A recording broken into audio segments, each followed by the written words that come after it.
Hello বন্ধুরা, আমি দীপ। আপনারা সবাই ভালো আছেন তো? কি গরম, তাই না? ভীষণ গরম। আর এই গরমেই চলুন আপনাদেরকে নিয়ে যাই গঙ্গা বক্ষে। সঙ্গে নিয়ে যাব গঙ্গার ওপর দিয়ে ভ্রমণ, যা অনেকটাই প্রাকৃতিক ঠান্ডা। আমি দীপ, আর আপনারা দেখছেন দীপ ম্যান পাওয়ার। তো চলুন আমার সঙ্গে গঙ্গা বক্ষে।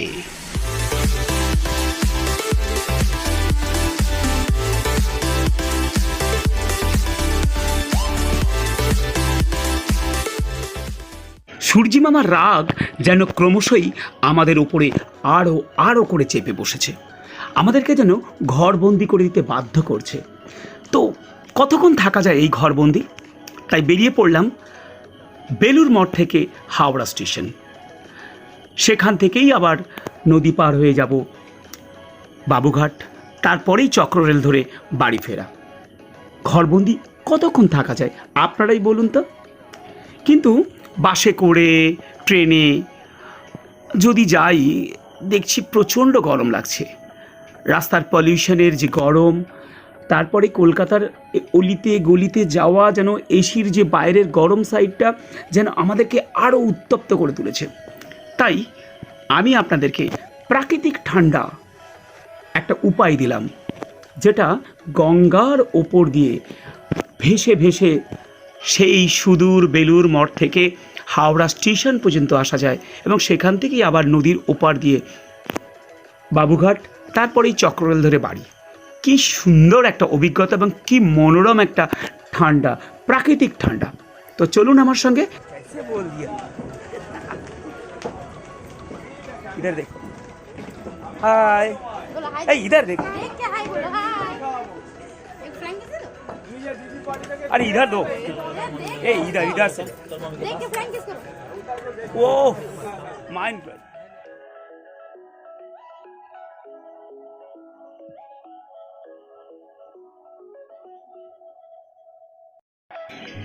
দেখতে দেখতে আমাদের লঞ্চ চলে এসেছে।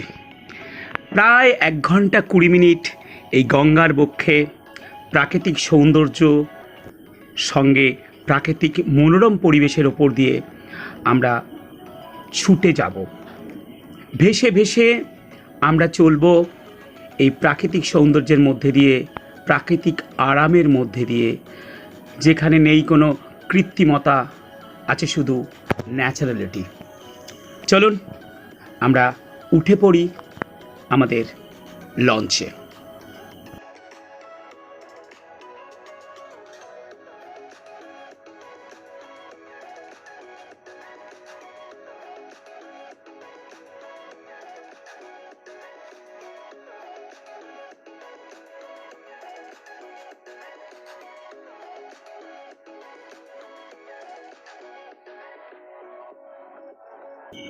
ভাসতে ভাসতে বেলুর মঠ থেকে আমরা হাওড়া স্টেশনের উদ্দেশ্যে বেরিয়ে পড়েছি। ও সুন্দর হাওয়া আর গঙ্গার দুপারের যে বিভিন্ন দৃশ্য,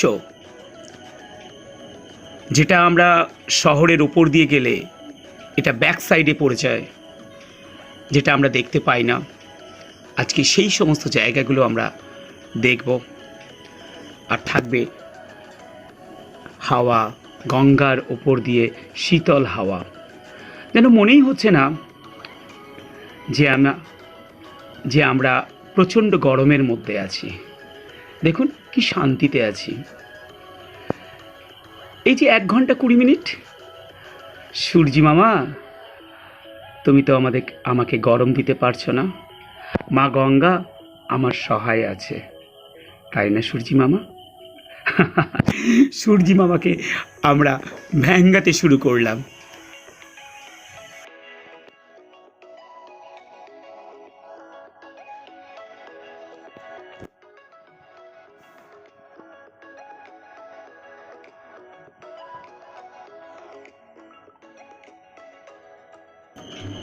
দেখুন কত লোকে ঘাটের ওপর বসে আছে ছাওয়ায়, গঙ্গা এই ঠান্ডা হাওয়া নেওয়ার জন্য। সূর্যি মামার প্রচণ্ড দাবদাহ থেকে নিজেকে একটু স্বস্তি আনার জন্য মা গঙ্গার শরণাপন্ন হয়েছে।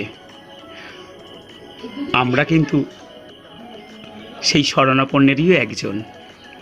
ওনারা পাড়ে বসে আছে আর আমরা চলেছি গঙ্গার ওপর দিয়ে ভাসতে ভাসতে। দেখুন চোখ যত দূরে যায় সবাই প্রচণ্ড গরম থেকে নিজেকে সামলাতে মা গঙ্গার শরণাপন্ন হয়েছেন। কেউ স্নান করছেন, কেউ বসে আছে। ও এই দৃশ্যগুলো দেখতে দেখতে আমি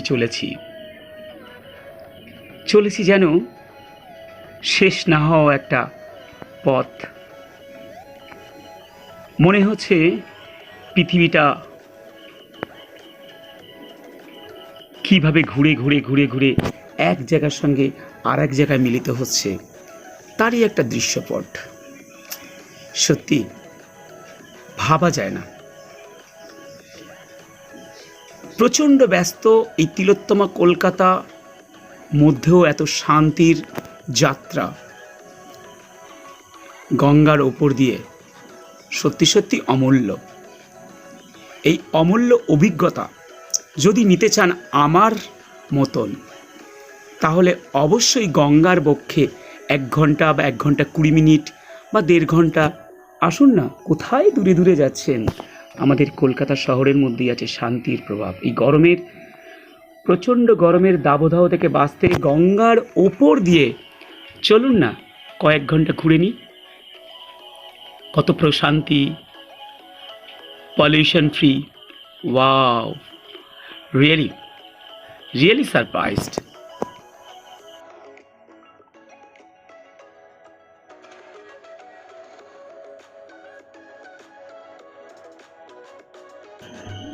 ওই যে দূরে দেখা যায় হাওড়া ব্রিজ। আমরা হাওড়ার ব্রিজের কাছাকাছি আসছি। এপারে ওপারে যেন শেষ না হওয়া দৃশ্য। ক্ষণিকের মাঝে মনে হচ্ছে এই বুঝি কিছু দৃশ্য আমার চোখ থেকে সরে গেল, হয়তো আমার দেখা হলো না এমন কিছু দৃশ্যপট। হয়তো আমি এপারের দৃশ্য দেখতে দেখতে ওপারের সৌন্দর্য আমি মিস করে গেছি। সারাক্ষণ একটা কৌতূহল হবে মনের মধ্যে, এই বুঝি কিছু মিস করে গেলাম। আপনারা এক্ষুনি দেখলেন নিমতলা মহাশ্মশান। একদম হাওড়া স্টেশনের কাছাকাছি চলে এসেছি, কিন্তু তবুও যেন মনে হচ্ছে যে আরও কিছুক্ষণ যদি আমি থাকতে পারি, তাহলে মনে হয় সমস্ত দৃশ্য আমি অবলোকন করতে পারবো। যেন সমস্ত দৃশ্য আমি আমার মনের মধ্যে নিয়ে নিতে পারবো। যেন মনে হচ্ছে অনেক দৃশ্যই নেওয়া হয়নি, অনেক কিছুই আমার দেখা হয়নি। এই যে অনেক কিছু দেখার মধ্যেও দেখতে না পাওয়ার শূন্যতা, এটাকেই আবার আসার জন্য প্রেরণা জাগায়।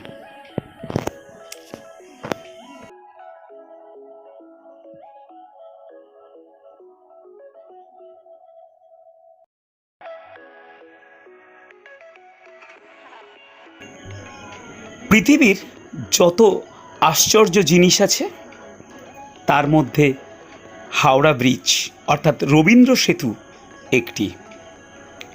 সত্যি যতবার দেখি এই রবীন্দ্র সেতুকে ততবারই মনে হয় কি এমন একটা জিনিস বানিয়েছে যা এখনো পর্যন্ত কল্পনা করা যায় না। এখনো পর্যন্ত এটাকে নিয়ে রিসার্চ করতে হয় যে কীভাবে, কি অসম্ভব দৃঢ়তায় এই ব্রিজটা বানানো হয়েছে।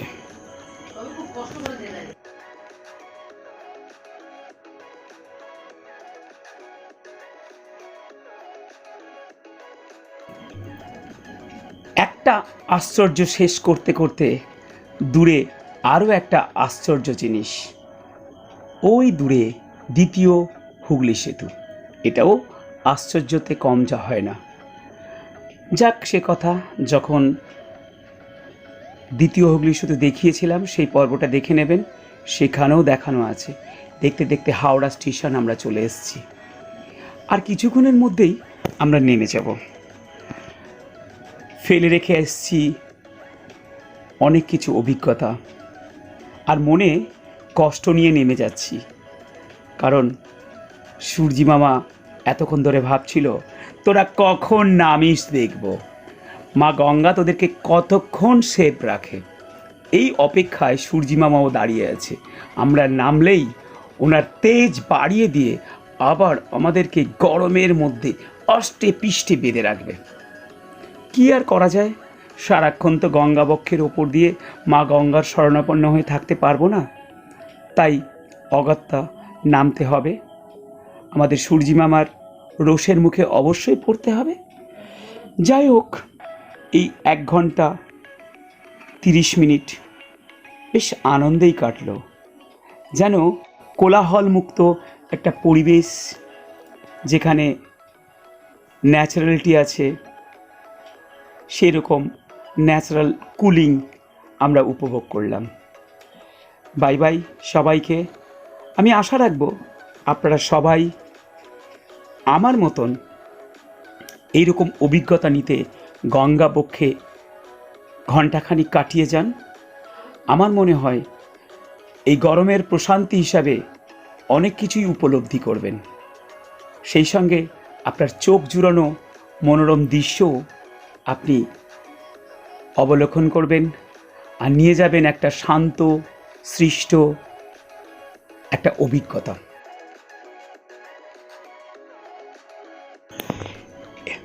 এইবার সেই কথাগুলো আর একবার মনে করিয়ে দিই। কথাগুলো হলো, লাইক করবেন, কমেন্টে কিছু লিখবেন, আর যারা এখনও আমার এই চ্যানেলটা সাবস্ক্রাইব করেননি তারা অতি অবশ্যই সাবস্ক্রাইব করবেন এবং বেল অপশানটা অবশ্যই টাচ করে দেবেন। তো গরমের মধ্যে এই শান্ত অভিজ্ঞতাটা আপনাদেরকে শেয়ার করতে পারলাম, আপনাদেরকে দেখাতে পারলাম। ওকে, টাটা, বাই বাই। আবার পরের ভিডিওর জন্য টাটা।